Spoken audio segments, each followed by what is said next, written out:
Okay, let's get started here. Assignment number 5 is due on Friday at noon.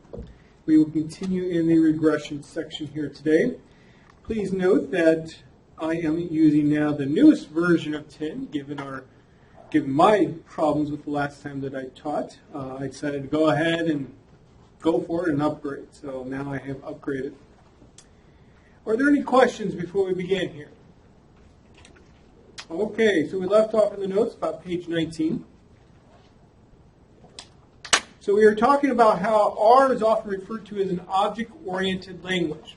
This is one of the most important things for you to understand about R, because it will really help you understand the structure of the language. And if you understand the structure of the programming language, this will go a long way towards you understanding how to use R. So, to review, every object in R has a class to it. This class then dictates how a generic function behaves in terms of what's the output that results from a generic function. So, for example, we learned last time that this mod.fit object, which resulted from using the LM function when we were estimating the regression model, happens to have a class called LM. Now, an object doesn't have to have exactly the same class name as the name of the function for how it came about, but often this is what happens. People who write the functions will often do that. So, mod.fit, which contains all the results from estimating a regression model, has a class of LM. Now, when I run summary mod.fit, summary is a generic function. The first thing that it does, it looks to see, well, what is the class of this object that has been passed into it? Well, it finds its LM. And so then what happens is that R goes searching for another function called summary.lm. So the generic function name dot the class name. It goes and searches for that function, and it will find it in this particular case, and it will execute that function, and that's what gives us our nice little pretty summary of the information that's in mod.fit. We also learned last time that the GPA data frame happens to have a class called data.frame. And so when I use summary with that, again, the first thing that R does, it looks to see what's the class of GPA, sees its data.frame, and then it goes searching for another function called summary.data.frame. It will find it, and it will print off some nice numerical summaries of the two variables in GPA. What happens if R doesn't find a particular function that has summary.the class name? Then it will try to execute summary.default and try to summarize something about that object. If that doesn't work, you might get like an error message. Now, these summary functions, summary.lm, summary.data.frame, summary.default, are what are referred to as method functions in R. So we have generic functions. These generic functions call method functions. Now, you might be wondering, well, why is R structured like this? Well, the reason is because it allows you to use a common language set for whatever you're doing.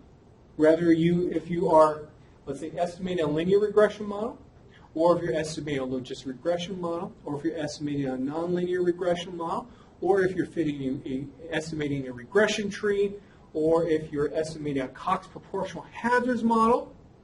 In all those cases for those models, what do you want to do with it? Well, summarize it. Okay, so why don't we just generically always use the function summary to do it. And then we have since each model is different, we have these method functions that specifically guide or specifically are meant for that particular kind of model. So in addition to summary, plot, which we've actually already seen before, is a generic function as well. So we've done that where we specified an x variable, a y variable, and got some nice plot with it. But try it with plot parentheses mod.fit in parentheses. Again, that's a totally different kind of object than when we were plotting the data, and you're going to see a different result. In fact, what you're going to get is a lot of diagnostic plots that summarizes how well the model was fit. And plots used in many other different places as well. There's also a predict function. We haven't seen that yet, but we will later today. Predict is a generic function as well, because after you estimate a model, what do you often want to do? You want to use the model for prediction. So it makes sense, again, to use that language, that common language set, no matter what kind of model is. Use that same language set. So you might be wondering, then, well, what method functions are actually available to me for a particular class?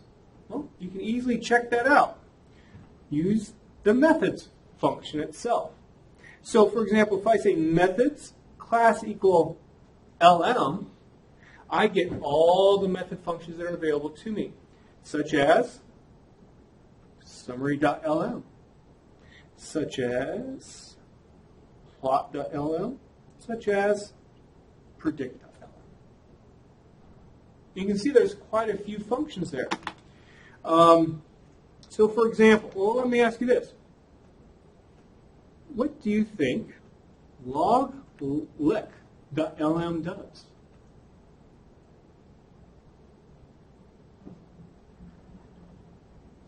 What's that? Yeah, it actually gives you what the estimate of, or gives you the log likelihood function evaluated the parameter estimates. So, for example, I've already estimated the model, so mod.fit is already available to me. And so if I do log lik mod.fit, there's a log likelihood. How about ANOVA? ANOVA mod.fit. Notice ANOVA.lm is there. And I get analysis of variance table associated with the regression model. Let me make this a little bit bigger here. Okay. So as I was mentioning before, so let's do summary mod.fit. We've seen that before. If I did summary.lm, of course, I get exactly the same result. What if I did this?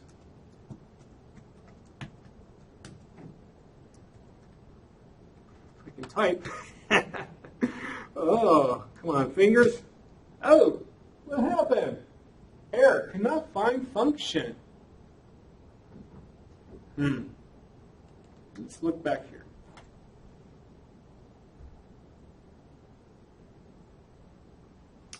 Notice how there are some functions listed there that have an asterisk next to it, and some do not. When I did summary here, notice there was no asterisk. But with the log lick.lm function, there was. For some reason, and I disagree with the way, this is one of the few times I disagree with how R is structured. Maybe because it wasn't always like this. And that is, there are some functions that are, as it says here, non-visible, or what we just call invisible, or in other words, you can't call it directly by doing what I just did. Now, there is actually a little bit of a shortcut, or there is a way to do it. And I debated whether or not to show it to you, but I'm going to anyway. So I'm not going to ask you this, and if you don't want to be confused at all, just cover your eyes, cover your ears, so you don't see what I'm going to do. It's not too confusing. There we go. So now I did get it to actually print. Why? Well, basically what I did was, this function here is in the stats package. And if I do want to actually use that particular function directly, there's no reason to be honest. Just use loglib. But if I did, I can say, go search in the stats package, and then this is just syntax, a triple colon, and then I get to it. It's not a big deal. I'm not going to ask you a question on that part. But sometimes students wonder, what does this mean? You know, non-visible functions are asterisk. What does it mean? That's what it means. Back about 10 years ago, there was none of these non-visible functions. Everything was visible to you. Anyway, so are there any questions? Okay. So, well, what about generic functions? What generic functions can you use? What generic functions, saying this properly, what method functions are available corresponding to a generic function? So the way to figure that out is, again, to use the methods function. But now you use an option called generic.function. You put in the generic function name, and this is what we get. So, for example, here is summary.lm.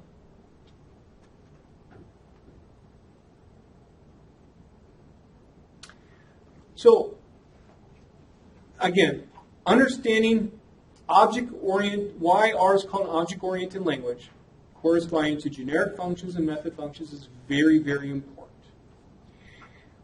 Another reason why this is important is for how to find help about a particular function.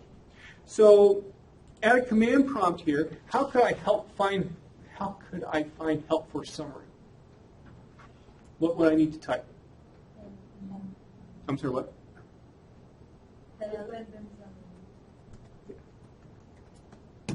Okay, so here comes the help.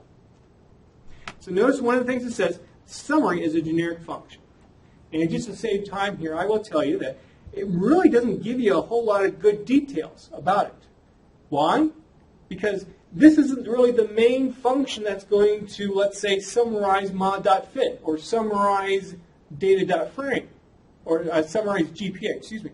What's the main function that's actually going to be used? Well,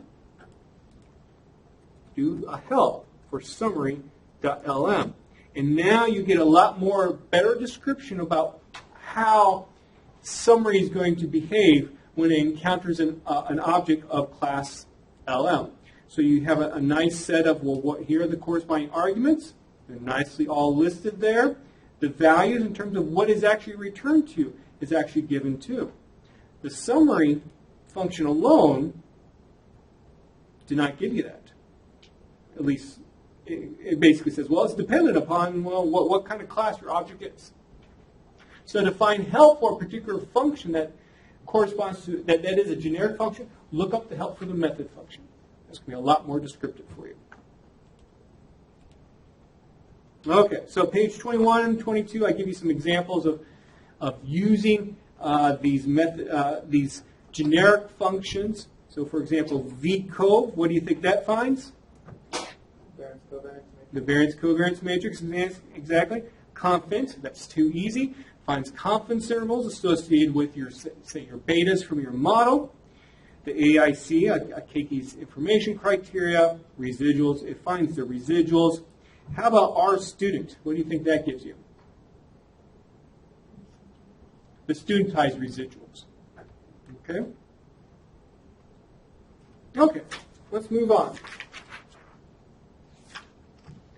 So about page 22. Well, let's actually look at how we can estimate a response. Let's begin with a scatter plot with the estimated regression model on it. And so we've already seen how to do a scatter plot before. If you remember, we can use the plot function to do that. I'm not going to review it. One thing I will mention, I think I talked about this in class, win.graph. Have I talked about that function before? No? Okay, we'll do it here. Let's say that you're using a Windows-based computer and you want to open up a new graphics window. Now, whenever you do your first plot, it's going to open up a graphics window no matter what. Okay, and it will just keep on putting new graphs into it as you create them. But let's say that you wanted to save a graph, or you wanted to save that window, and you wanted to open up a completely new graphics window. One, if you're using a Windows-based computer, you can use win.graph, and look what happens when you do that. Oh, so I've been using this now for about, this version of TIN now for, well, since last Thursday. And this is the first time I've encountered these error messages. And so I can see that once I do that win.graph, a new graphics window opens up. That only works on Windows-based computers. If you have a Mac, or if you're having a Linux-based computer, you can use the function x11. X11 also works on Windows too. If you're not familiar with Linux at all, x11 has, you probably are wondering, what does that mean? Well, it has to do with the kind of window in Linux. And so that's why it's there. So win.graph or x11, I want a 6-inch wide, 6-inch high, and a font size of 10 in the plot. And then when I execute then plot itself, it will pop up right there. Okay. So what I want to do is put then the estimated regression model into or on that plot. So I'm going to add it. And one function to do this is the AB line function. Where does the name come from? Well, the line. Y is equal to A plus B times X. Essentially, that's what you want to plot. A is the y-intercept, B is the slope.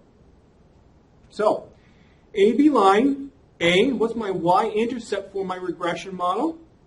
Oh, remember that's that beta hat 0, you could say. Well, where do I find that? Well, if you remember from last time, coefficients, that component inside the list that is mod.fit, actually contains beta hat 0 and beta hat 1. So that, oops, and it's actually a vector.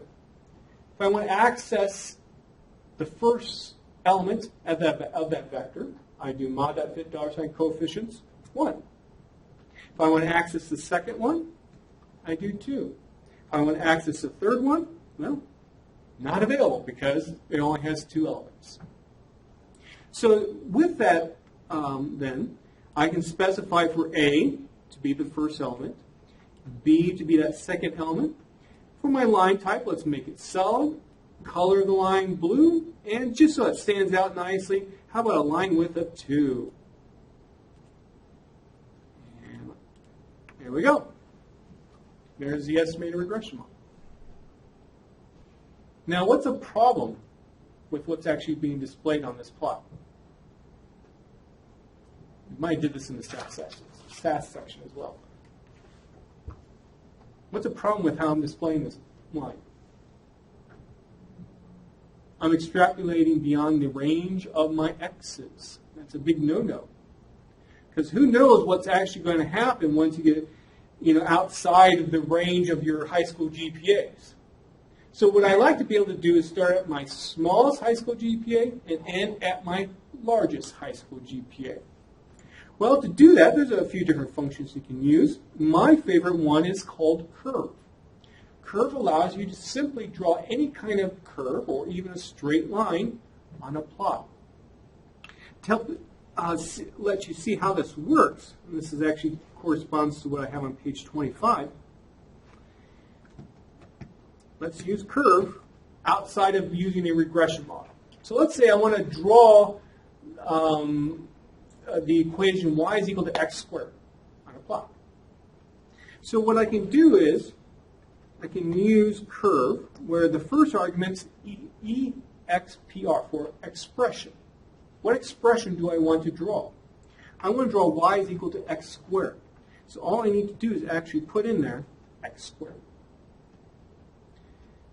Now let me tell you that no matter what kind of function you're drawing, let's say if you wanted to draw y is equal to w squared, well, that w has to be changed to an x. So what you're putting on the x-axis, whatever you're putting there, has to be in terms of x. And let's say I want to draw this from -1 to 2. So I use my xlim argument like we had with plot. And let's make it a color equal blue.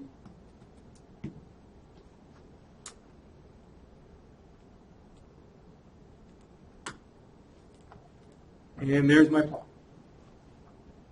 Okay, very, very nice. SAS doesn't have something like this, like with proc SGplot. You can do something like this with proc IML, but we didn't talk about graphics when we did that. And to be honest, I don't know of anybody who really uses SAS graphics. Or, I'm sorry, uses graphics available to you in proc IML. Okay, so how is R actually doing this plot?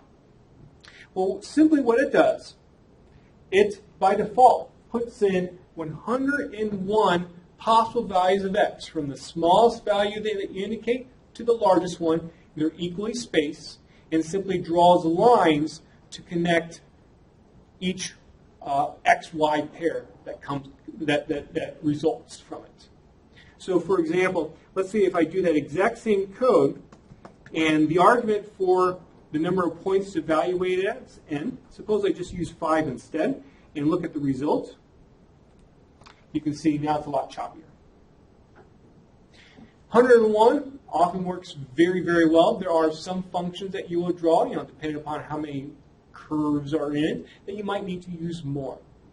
In particular, one that I've seen in the past that can often be, it can be useful to have more than the default, is let's say I suppose I want to draw a standard normal distribution.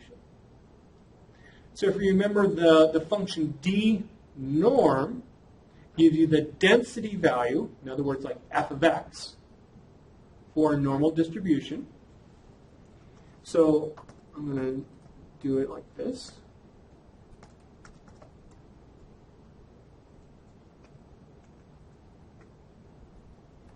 So density normal, I want to evaluate it at x, where R is simply going to put in 101 equally spaced values in for x. Mean of 0, standard deviation 1. We'll go from -4 to 4, and color will be blue. And here is my standard normal distribution drawn to scale. Maybe not so as much in this particular case here. But what I've noticed in the past is where you see a lot of changes to the line towards the peak, it can kind of look not very smooth. And so in those particular, when I see that, I often will add the n argument there. Okay. One little additional note before we get back to the regression example. In my notes, I show you, well, what happens if you evaluate at 2 points, 5 points, 10 points, and 101 points. And I do this all in one graphics window at the same time, where basically I create a 2x2 grid of plots. How do I do that? Well, if you remember, there's a function R called par, which stands for graphics parameters. And there's a particular argument called mfrow, which stands for make frame by row. I want 2 rows, 2 columns of plots. And look what happens when I run this. I get everything nicely organized on my plotting window. Okay, are there any questions about curve? Okay, let's apply now curve to our regression model setting. My expression, I need to put in my estimated regression model. So I put in my beta hat 0 plus beta hat 1 times x. What are my x-axis limits? Well, the minimum of the high school GPAs, and also up to the maximum of my high school GPAs. Color blue, I'm going to add it to the actual scatter plot. So that's a new argument, add equal true, line width equal 2. Execute this all at once. can see what happens. And there's my plot. Okay. Now you might be looking at that blue line thinking, geez, that's kind of, it's not very smooth. Kind of jagged there. And even if I start playing around with that n value, it's not going to really get any better. So why does this occur? It occurs because of the quality of the graphics window itself. Okay? And if I were to, let's say, even copy and paste this over to Word, you would still see the same, not the best quality to it. Let's say if I export it out as a JPEG or a PNG file. So like, as we've seen before, file saved as, I can export it as a PNG. And this is what you get. And you can see, again, you have the same look to it. But what if I save it as a PDF? Well, this is what you get. Looks a lot better, doesn't it? Remember how I've told you in the past, the best quality graphics are always PDFs and PostScript files. This is why. So this would be publication quality in terms of a plot. In terms of, let's say, if you were writing a paper and you wanted to submit this paper to a journal and it has this cool looking plot there in it, you would do the PDF rather than the PNG or JPEG or whatever other kind. Okay, are there any questions? Well, let's get some numerical predictions.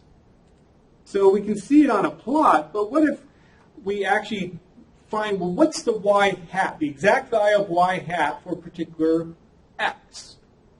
So to do this, I'm going to create a data frame using this function data.frame that we've seen before that contains just the high school GPAs that I want to predict at. Let's say 2, 3, and 4.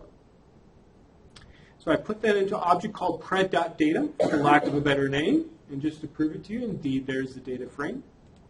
And then let's use now this generic function called predict. Again, what's going to actually happen? Predict's going to call another function called predict.lm, and that's what's actually run in the end. The first argument, object, well, put in the information about where you have saved the results from the lm function in terms of your regression model fits. Then, well, what do you want to predict at? Well, that's where the new data option comes in, and you put in a data frame that contains all your x's.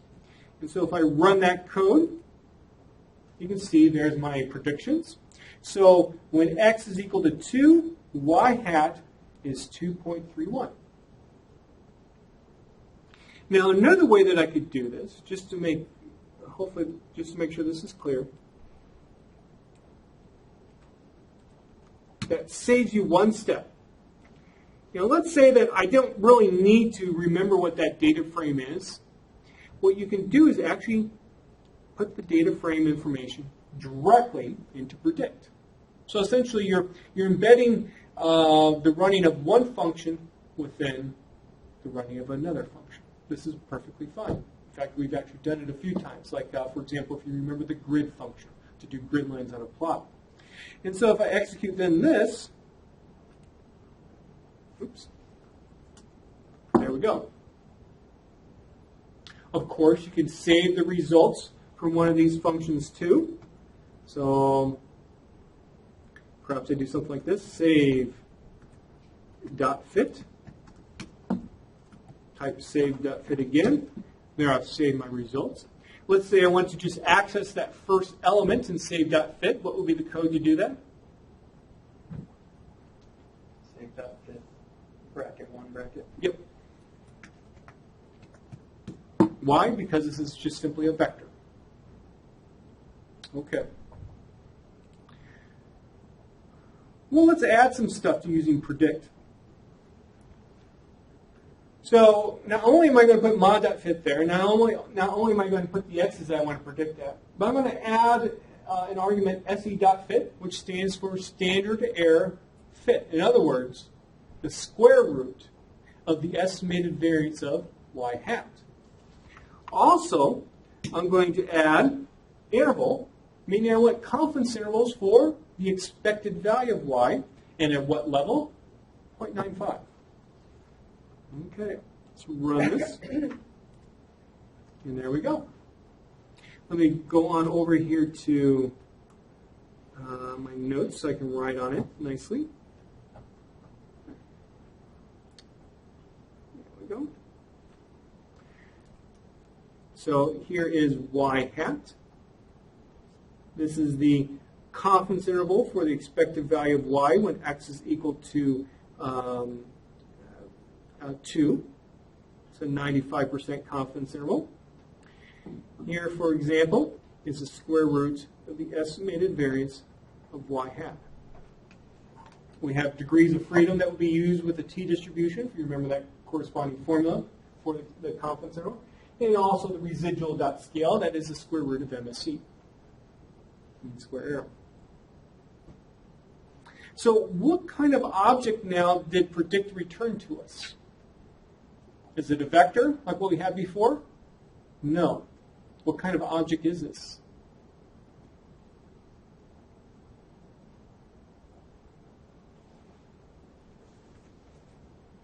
There's a key symbol in there that will give it away. Think of money. That dollar sign. What kind of an object in R always has a dollar sign if you want to access components to it?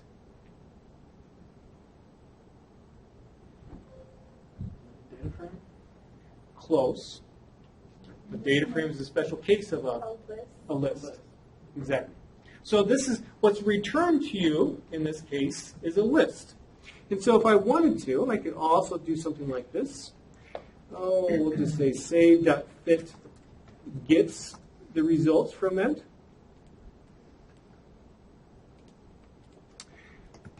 There's save.fit again. Suppose if I only want to see the component names in this list, what would I do? What function? Names. If I want to access just the y hats and the confidence intervals, what would I do?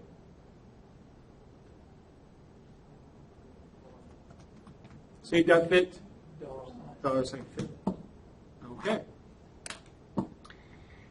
Let's say that I just want the y hats. What would I do? Ask your instructor.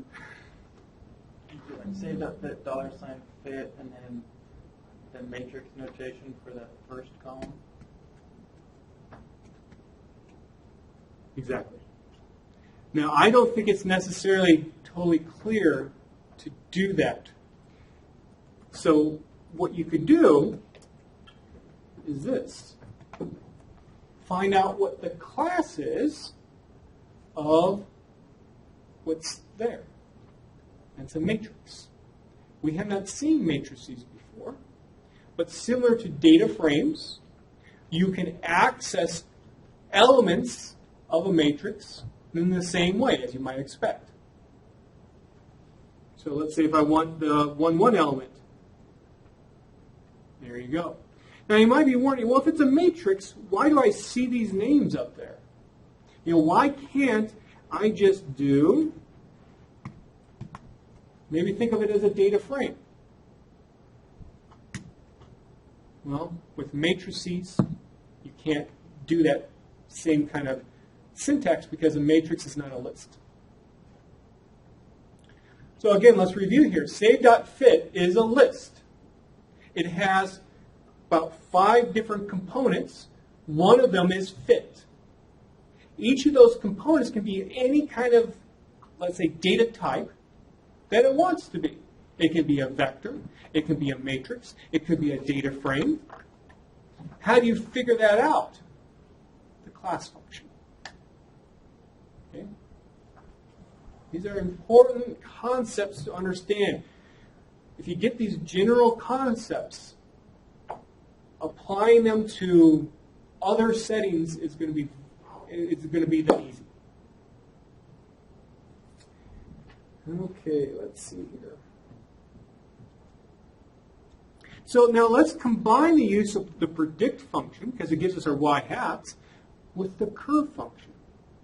And you do a plot that way versus actually having to type out that estimated regression model.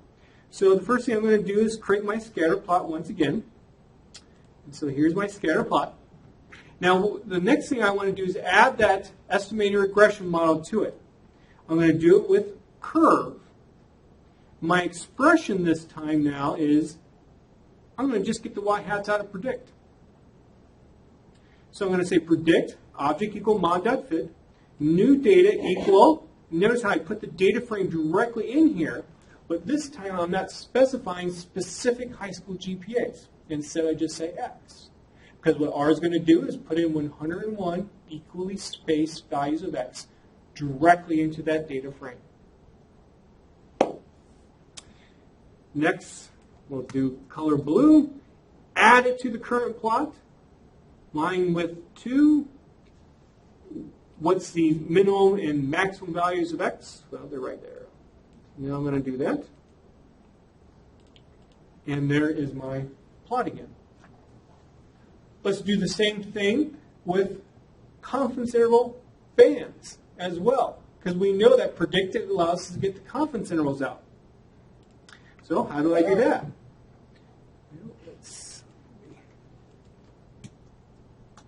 Unfortunately, with having to make the font bigger here, things go off the side of the page. So curve, expression, use predict again, object equal mod.fit, new data, that argument's the same, interval equal confidence. Level 0.95, I want the second element. I want to go back and show you something. I apologize, I forgot to do that.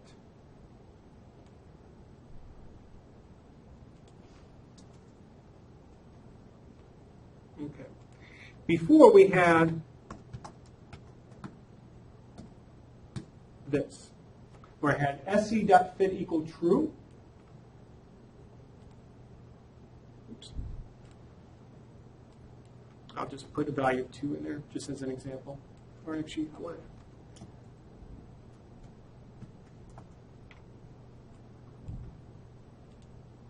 to. Okay, so at 2 and 3, this is what we got.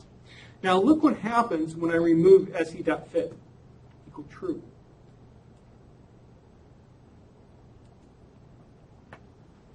I only get a little bit of that output. In fact, I only get that matrix that we saw before. So again, how would I access, oops, sorry, just an issue with running 10.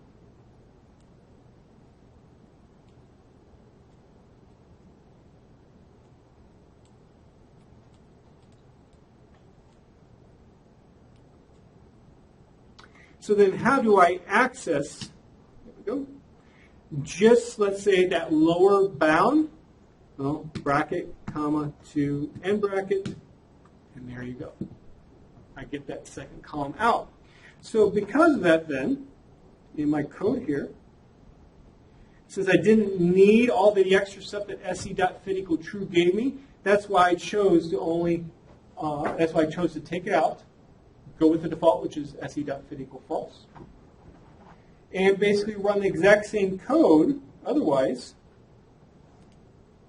And now, there's my lower bound of my confidence interval.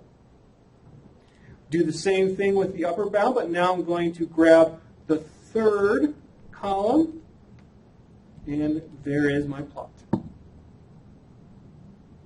You know, initially that might look, gosh, that's really complicated. I wish I just had a simple option like one maybe has in procSGplot to do this. But if you just break it down into its components, you know, I have the predict function, I'm embedding inside the curve function, it's really not too bad.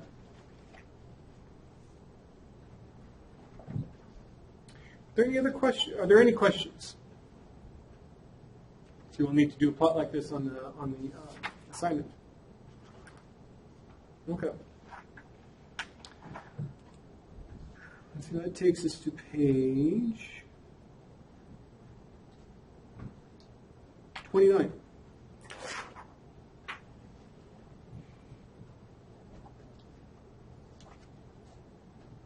So R is free. It's open source.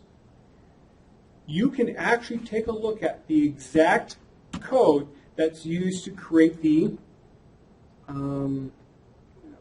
where's that window? Where did it go? There it is. You can actually take a look at the actual, I think it's all written in C, the actual C++ code that creates this graphical user interface here that we use. You can see it's on CRAN. In fact, you can hit the code and modify it for your own needs, compile the C program, and change it if you really wanted to. Also, any function that's inside of R, you can actually see the code that was used to do whatever calculation needed. Everything's open. Nothing's hidden. You know, unlike SAS, do you actually know the exact code that was used for proc rec? No, you don't. And so that's one of the beautiful aspects about R. And so, you know, how do you see then the function code itself? Just type the function name at a command prompt. So I typed LM there. Look what happens. There is all the code that went into estimating the regression model. Now, for someone who's just beginning to learn how to use R, is this readable? It might be difficult to read, yes. But as you get more and more R experience, you'll be able to read what this does. A great way to learn how to use R is take a function that you're interested in, type it at the command prompt like this. Copy and paste that function then into our Studios editor or TINS editor, and then try to execute every line by line, and so that you can see what each line of the code does. Especially for those of you who end up going on for a PhD, this is a great useful tool that you can use to figure out exactly what's going on so that maybe you can modify it or use that as motivation for your own maybe R functions that you're creating for your research. I've done this many times. So that's one of the nice things about this. So let's do summary.lm, for example. So remember, let's do summary first. So this is a generic function. Very short function. Why? Because remember, it's not really doing much. It uses a function called useMethod summary. So this is an actual function, which is going to look at what's the class of the thing that you're passing into summary. And then it's going to then go find the corresponding method function. Remember the method function that we used with mod.fit was summary.lm, and there is the actual function. And you can look through here. Let's see here. Let me actually get to the top. There's the top right there. Notice how it has all the corresponding arguments available. If I page down here, you're going to see some stuff that looks familiar. I think I passed it. There we go. Remember, there was a table that had estimate at the top, standard error, t-value. This is what printed it, right there. And so you can see how every component of the output that's given to you, where it comes from. Any questions? Okay, well, page 29 then. What about writing your own functions? So notice I made a small change there because some of the stuff wasn't actually needed. When I was going through my lecture before class, I realized that. You can write your own functions. It's not that hard. We did a very simple one to do a standard deviation, but in times when you want to often use the same code over and over and over again, it might be nice to have your own function that actually does it so you can quickly call it. So let's say, for example, with a regression model, what you would always like to do is estimate the regression model, do a scatter plot, and then put the estimated regression model on it. Seems like a reasonable thing that you would always want to do whenever you're doing simple linear regression. So what I did here was write a very simple function to do that. So my function is called my.reg.func, for the lack of a better name. And my function, I have two arguments, x and y. And now I just put in the code that we've used before. Ma.fit gets LM formula equal, here's my y, here's my x. I plot it. I draw the model on the plot using curve. And then I have, at the very last line, mod.fit. I end the function then with a right curly bracket. Okay. Why is this mod.fit in the very last line very important to know? Does anyone remember? When we were first talking about the SD2 function that we wrote in class.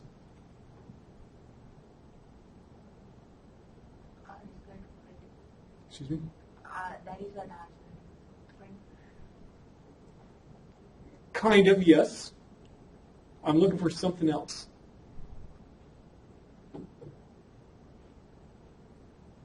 Okay, this is a very important thing to understand about R. What's in the very last line of any function, it's what's returned to the user.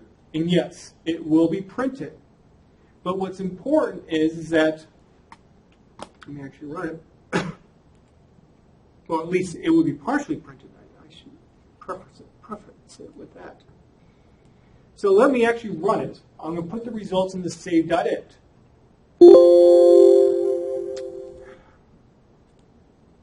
Okay. It wasn't printed because I was saving the results. So if I do names save.fit, I have, do that right? Sorry. Name save.it. We see exactly the same that we were seeing before in terms of this mod.fit list object. Everything is in there. And I can do whatever I want with it now. Also, you'll notice that a plot was created. And there's a plot. I can make this a lot fancier and stuff, but I thought this is sufficient for what we need at this stage. I can do summary save.it as well. Okay. Now, in my notes on page 31,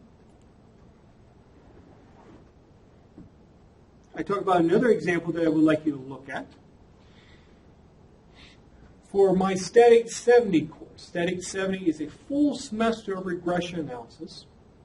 I have written a function corresponding to simple linear regression that does a whole bunch of different diagnostic plots. I wrote this function for my students to make their lives easier because I know that they will very often want to do all these plots all the time. How about we just write simply one function that does it for everyone? And so that's what I did. And on my website for this course, I put the corresponding function, and I give some examples of how to run it so you can see what happens and how useful this can be. So please take a look at that on your own. Okay. And lastly for this section, we're going to talk about trust in R. Hey, R's free. Free stuff. Can you trust it? Can you? It's open source. Can you trust it? This was often a very big concern of people when R first came out. Because never before was there basically a fully functional statistical software package available that could rival SAS, SPSS, BMDP, Minitab, all those things that you had to pay for in the past. And the answer then is, can you trust R? Yes, I'm going to put an asterisk by it. Can you trust R in terms of what's in its base implementation, in terms of what packages are given to you by default? And the answer is yes. You can trust it just as much as you can SAS. Now, are there maybe some errors or bugs in R? I wouldn't be surprised if there's still some that have not been found yet, despite this being out there for 20 years. But are there bugs in SAS? Yes, there are. I've encountered them. Any software package is going to have some bugs. But pretty much everything should be worked out of R for your default installation. But if you also remember, I said that one of the great aspects of R is that there are over 9,000 packages available to you that users have written. And it has revolutionized how we disseminate new statistical methods to the statistical and non-statistical community out there. Can you trust those packages? That's where the asterisk comes in. And my answer is essentially it depends. And so, this is what I've written up that kind of describes the issues. And that is, packages written by leaders in the area that you're interested in, can you trust them? Most likely, yes. They probably validated them in some way. They probably have a corresponding paper that corresponds to this stuff that has been through peer review, for example. How about packages from people that you trust? Well, as long as you're hanging out with the right people, you should be fine. How about packages that have been peer reviewed for the R Journal or the Journal of Statistical Software? Most likely, yes. I published 2 papers in the R Journal, especially with my especially with my second paper. I was surprised at how much they delved into the code, and we actually had to make some changes. While the computations that we were doing was correct, they wanted some changes to optimize the code. Then we'll get to these 4 bullets. Packages from unknown authors. Hopefully you can trust them. Packages with version numbers beginning with a 0. Typically version 0.9 of a software package means it's still in that testing form. Once you get to 1.0 or above, it's no longer in testing form. So hopefully you can trust these packages. Packages created for a student's dissertation. Hopefully. What often happens nowadays is that a student will write a package corresponding to their dissertation research as a way to disseminate it. And then they go out and get a job in the industry, and they just kind of let that package just kind of flounder out there. And even if people contact them and say, hey, I got this strange result here. Is this right? The student might not really care anymore because what's going to happen to them? Their advisor is not going to change their grade if they graduate. Packages just recently created. Well, hopefully. Again, if something just came out last month, I bet there's some bugs in it. I wouldn't be surprised. And so my main point is that you have to use these packages in a way that if something looks weird, okay, then you need to investigate it. And over my career, especially when I was writing my analysis of categorical data book, and where I had to really delve into some of these packages, I did find some errors.